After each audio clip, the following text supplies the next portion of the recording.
A missile fired by Iran-backed Houthi rebels landed in an open area in central Israel earlier on Sunday, triggering air raid sirens at its international airport. Now, there were no reports of casualties or major damage, although Israeli Prime Minister Benjamin Netanyahu hinted that Israel will respond, stating, quote, "The Houthis should have known by now that we exact a heavy price for any attempt to harm us."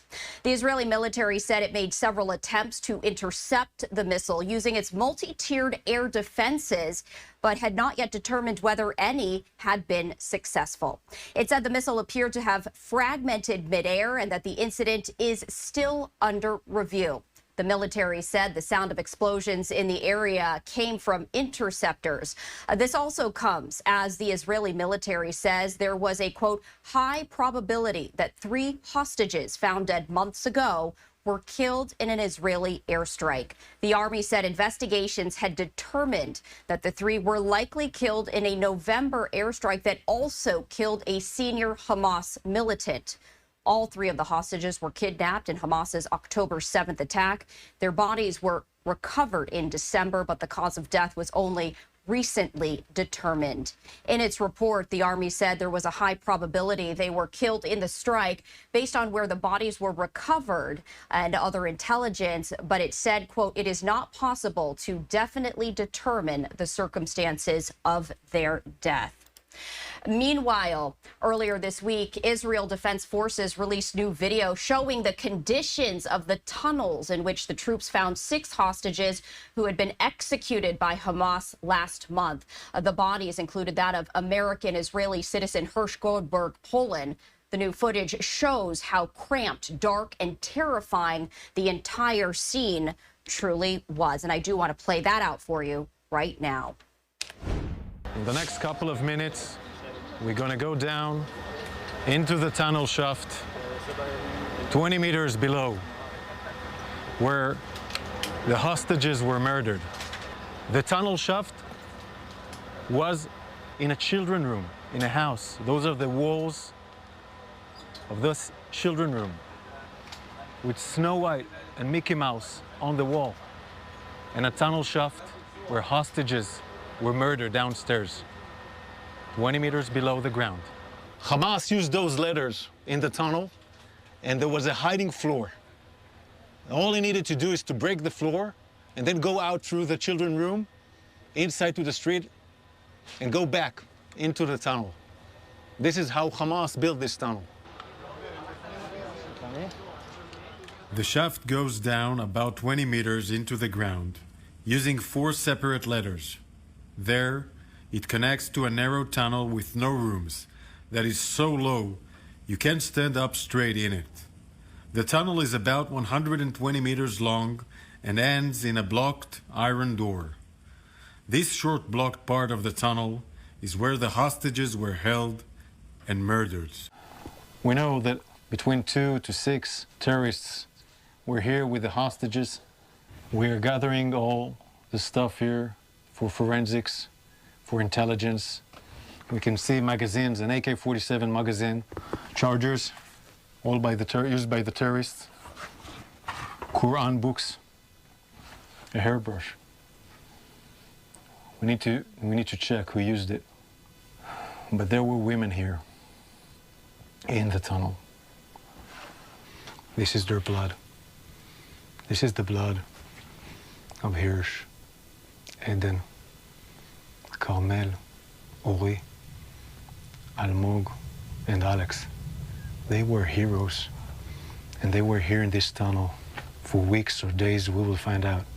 But they were here in this tunnel in horrific conditions, where there is no air to breathe, where you cannot stand.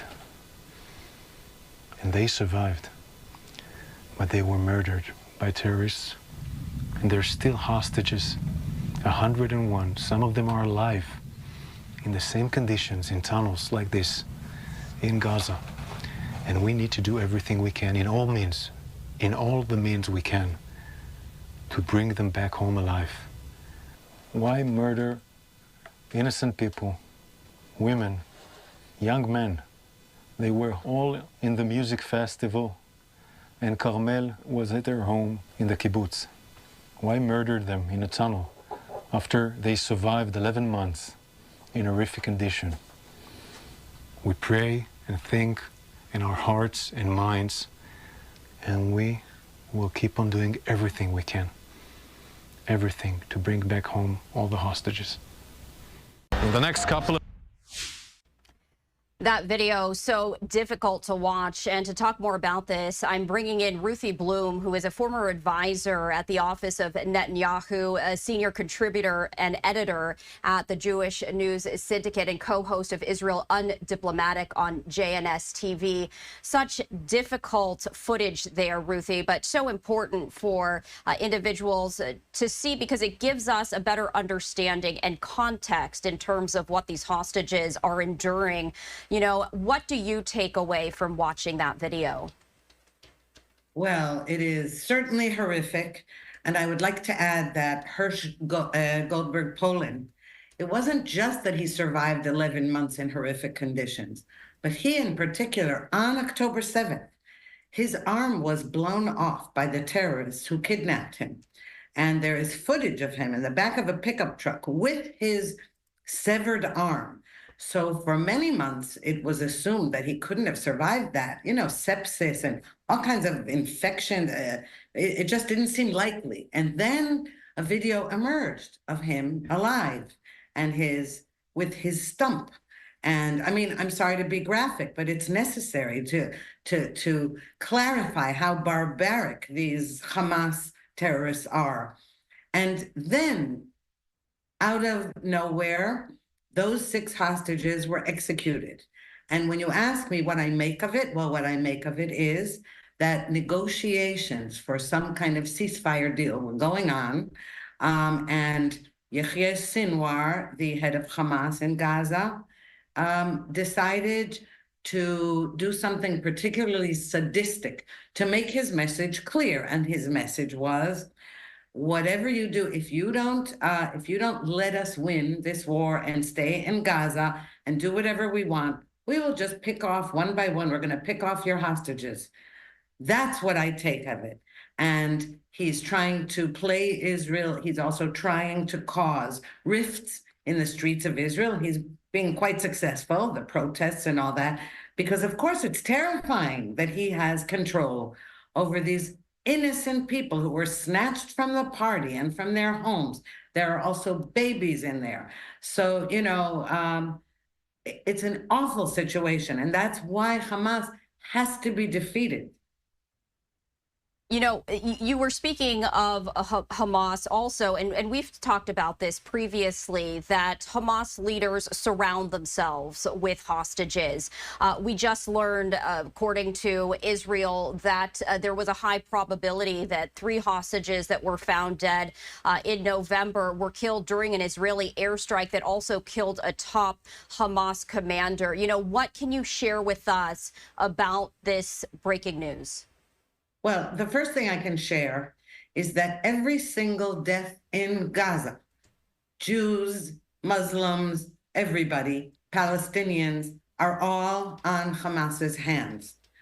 And if tragically the hostages were killed by what we call friendly fire, it's a terrible expression, then it is awful. And one of the reasons that it's taking us so long to accomplish our mission is that we are being so careful not to kill any hostages during these precision strikes. But of course, nothing is perfect in a battle zone, particularly one that has a whole subterranean battlefield, in addition to the above ground one. And that really is the strategy, though, of Hamas when it comes to protecting itself with innocent civilians, with the hostages.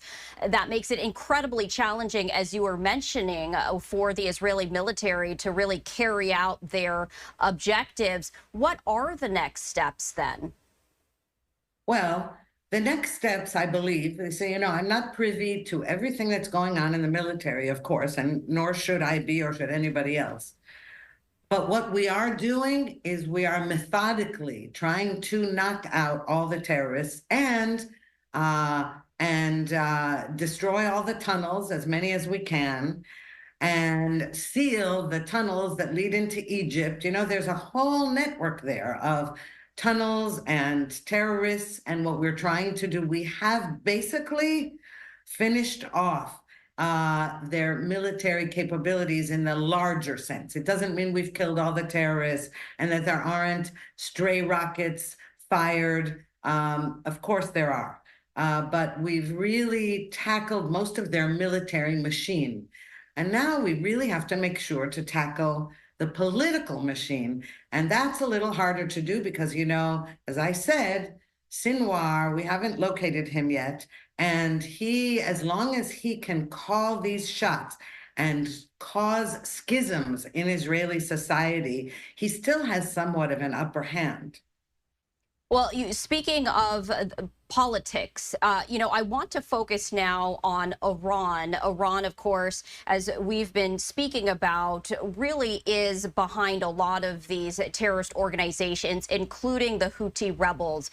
And, you know, Israel facing conflict on many fronts. You know, what are your thoughts on the latest attack when it came to the Houthi rebels, you know, carrying out this attack in central Israel and Netanyahu hinting that Israel will respond? Well, you know, I think we can believe him when he hints that because we saw when the Houthis fired a drone into Tel Aviv and killed a civilian. The next day, the Israel Defense Forces went and basically destroyed the port of Hodeidah in Yemen. And so I think what he was saying is, you saw what we did, so watch out. The trouble is, as you point out, that Iran is behind all of this. Iran is the head of the octopus. I think it's really worth mentioning in this context that today is the 4th anniversary of the signing of the Abraham Accords. And the reason that's so crucial is that that was a historic peace deal between Israel and Arab neighbors that not only wanted to bury the hatchet and, you know, have good trade relations and agriculture, etc. But this was an anti-Iran axis of Gulf countries and Morocco, and what was going to be was on the way to being also some kind of treaty or normalization with Saudi Arabia. And this was another reason that the October 7th massacre took place when it did, because Sinwar, Hamas in general, Iran in particular, was trying to put a stop to these peace agreements, to this axis of peace against the axis of evil. So where does that stand now? And one has to imagine that Iran, of course, knows the significance of today. You know, when we're taking a look at it in the global context, because the conflict that is happening right now really has global impact. You know, how does what is happening right now then trickle down and impact those allyships, those relationships? Well, I think that if you step out of the Western mind frame about how you make peace with enemies, what you will see is that the Gulf states, the Abraham Accords countries, what they really want to see is they want to see us achieve total victory over Iran, of course, but, you know, in the meantime, over Iran's proxies all around our borders and within them, because they want to make sure that Israel is the strong horse. And by the way, not just Israel, very crucially, the United States. And when they see a weakening America and an Israel whose hands are tied by a weakened America, they get a little squeamish about whether they have actually attached themselves to the right allies on the global stage. Ruthie, before we let you go, is there anything else that you would like to share with our viewers? Yes, I would. I would like to say that Netanyahu today, in his statement about the Houthi attack, he also mentioned unity. He said, you know, we're united. Now, That's true to some extent, and it's also untrue to some extent. Israelis are at our wits' end mainly over the hostages. It's, of course, over the missiles and the war. But all of us, no matter what political side we're on, we are all devastated. We all identify with the parents and children of these hostages, and the rest of us who have sons and daughters fighting in Gaza to rescue those hostages. So everybody in Israel is on edge, and that, of course, leads to fights and debates and all that. But I am hoping that he's right, that actually our unity is going to be what leads to our victory. Ruthie, as always, we appreciate you taking the time to join us here on Live Now from Fox. Thank you so much, Stephanie, for having me.